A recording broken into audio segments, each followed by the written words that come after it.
نمارونو د خدای خاطر وکړئ، الله ته توبه وباسئ، الله نه معافي وغواړئ. ان بطش ربک لشدید. یو غرس چې ورکړي په خدای که ورته مونږ ټینګېدی شو. نن ډېر خلک په بار ملکونو کې ناست دي او څوک د خدای خلاف لګیا دي، څوک د پیغمبر خلاف لګیا دي، څوک د دین خلاف لګیا دي، څوک د قرآن خلاف لګیا دي، څوک د مدرسې خلاف، څوک د ګیرې خلاف. خو لا ګیره پیغمبر سنت نه واجبه ده.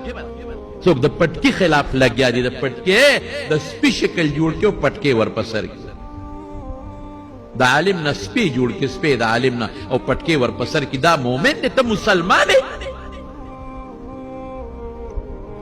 پټکې خو د پیغمبر مبارک نښه ده، ګیره خو د رسول الله مبارک نښه ده. نو تا ته سپی جوړ که، ګیره دې وله جوړه کړه، پټکې دې ور په سر که. ای د خدای ظالمه د پټکي او د ګیرې او د انسان د دې ښکلي مخ کې الله فرمایي لقد خلقنا الانسان فی احسن التقویم، په ښکلي